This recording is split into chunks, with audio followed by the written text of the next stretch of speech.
Welcome back to the Witch's Library. I am the head librarian, also known as James, and today I wanted to take a slight deviation from what I had originally planned to talk about and give you 5 ways that you know that you are a witch, magical practitioner, whatever you want to call yourself, because that is arguably the most common question I get is, how do I know? How do I know if I am a witch, if I am a magician, if I am whatever? And so I'm going to give you 5 ways that you can know that you are a witch. Method number 1 is that you start studying. Because like I said in my previous video, one of the biggest mistakes any beginner can make is that you don't study, you don't spend your time in those books, which I know that's hard, that's boring, and I hate it, and I have a degree, and it's awful, and it makes me want to jump off a building. But especially in this world where we have so much history and so much knowledge, not taking advantage of that is a huge mistake. But you may be saying to yourself, James, that's not how I can tell if I'm a witch. So I will move on to number 2. Method number 2 that you can tell that you're a witch. You choose to practice magic. Now, I know that you probably came to this video looking for 5 definitive ways, like, oh, I love trees, or oh, I love birds, or oh, I love nature. That's not how this game works. Everyone loves nature. Well, I mean, most everyone loves nature. Everyone loves birds, everyone loves animals. And to see the number of videos that say, oh, well, you're a witch if you are drawn to trees and you are drawn to plants. Everyone is. That's dumb. So, if you are looking for that kind of video where you can say, oh, I just love going and looking at the dandelions in my front yard, I must be a green witch, you should probably move on. Because the one thing that irritates me more than anything else in the magical world are people who try to get clout and views and likes by pawning off all of this nonsense and telling people that, oh, I know that you're a witch because you are an empath or a healer. Everyone's an empath or a healer. Which leads us to method number 3. You actively seek out to know your own abilities and qualities. Introspection and circumspection are integral to any magical practice. In order to have good magic, in order to have powerful magic, your mind and your heart have to work together. You can still cast and you can do all of this fun stuff without doing that, but your magic isn't going to be quite as potent. And so if you really want to get into magic, if you want to know that you're a witch, if a practitioner, blah, blah, blah, you are taking time to introspect and get to know yourself, not necessarily work with or overcome any traumas, but just to get to know and, suss out all of those little things that you may be ashamed of, that you have secreted away because you don't want to acknowledge it, things like that. And that's not shadow work. I can hear some of you saying that now. Oh, well, James, that's shadow work. No, it is not shadow work. And so take that time, get to know your inner self, because, like I said, the mind and the heart have to work together in order to have good and powerful magic. Which leads us to method number 4. You want to practice magic. That is the easiest way to tell if you are a witch or Wiccan or practitioner or whatever, is that you want to do this. You want to get into magic and witchcraft and da-da-da-da-da. Because this is a very self-paced study. This is a very self-paced lifestyle that you have to want to do it. You don't get to just sit back and wait for somebody to spoon feed you and all of that. You have to get out there and you have to want it. You can't just, well, I take that back. You can treat it as a hobby. You can make it your weekend thing, your weekend witch, or whatever. And, that's fine. That works for some people.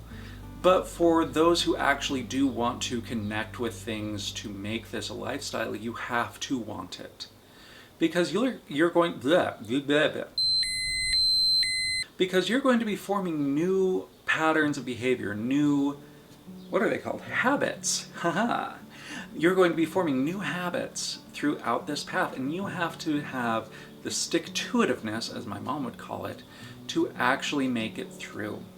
Which leads us to method number 5. You self-identify as a witch, pagan, heathen, Wiccan, etc., etc. Because at the end of the day, as strongly as I hold some opinions, I can't tell you what you are or are not. Nobody can or should tell you what you are or are not. Granted, be ready, there are some people who will make fun of you, who will be absolutely merciless and cruel in their jokes, but at the end of the day, you have to choose this, and you have to be okay with the label that you've chosen, and that label ultimately is what gives you that power or that identity. And so the long and short of it is that there are no signs of somebody being a witch. There's not. Like I said, people are drawn to nature, people are drawn to trees, plants, critters, whatever, and that doesn't mean anything. It doesn't mean that you're special and all of that. And I hate to be the bearer of that news.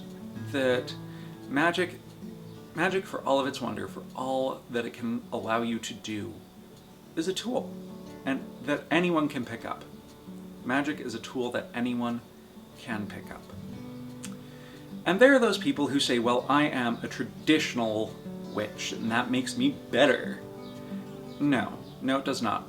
And as a definition, traditional witchcraft are those traditions which claim their heritage beyond what Wicca claims, beyond 1954, that they are much, much older, which is true to an extent. I have met a lot of really amazing traditional witchcrafts. I have met a lot of amazing traditional witches who belong to a familial tradition, a tradition handed down through their families. And they're wonderful, and they're knowledgeable, and they're willing to share what they can. And then I've met traditional witches who are just so snobby. Like, it doesn't make you any better. Which leads us to hereditary witches, like people who try to make witchcraft more exclusive, who pump out these videos of, well, you have to do X, Y, or Z to be a witch. No, you don't. You don't have to belong to a tradition. You don't have to have it handed down from family member to family member. You don't have to spend 7 years wandering around in the wilderness to become initiated into witchcraft or to become a witch. You start becoming a witch by starting. You start by studying. You start by meditating. You start by wanting it and putting in the time and the effort and the discipline. And so if somebody ever dares to tell you that you are not a real witch, for whatever reason, just walk away from them and cut them out, because you do not need that kind of negativity in your life. Seriously. And so at the end of the day, witchcraft and magic are amazing. They are a wonderful path that I would not change anything in the world to be on. It has definitely had its trials, but I didn't know that I was a witch. I didn't know. I wasn't looking for signs. I just started. And that's what I hope you do as well throughout this process, that you will dig deep within yourself, and you will take that time and you will take those moments of reflection and just decide that this is something I want to do. And then you start doing it. Because unless you belong to a coven or an initiatic tradition, you're a solo practitioner. You can do whatever you want. And that is so amazing to have that freedom. And people, admittedly, people will balk at having that freedom, especially coming from Christianity, because you're used to having a pastor, a minister, a priest, a clergyman, whatever, lording over you, telling you what you can and cannot do. And in witchcraft, you don't have to do that. You can self-pace. You can choose to study something one day and not study it the next. Like, that is amazing and intimidating, that once you start down this, once you decide, yes, I am a witch, you have that power to control your own knowledge and your own education and your own growth. I hope I've answered the question, how can I know if I'm a witch? And the answer again is you choose to start, you choose to want it, you choose to work for it, and you choose it. And don't let the traditionalists, don't let the hereditaries, freeze you out or shame you. Because at the end of the day, you are valid. And I wish you well on your path, and I hope to see you again next week. So, as always, I'm the head librarian, and it was great to see you.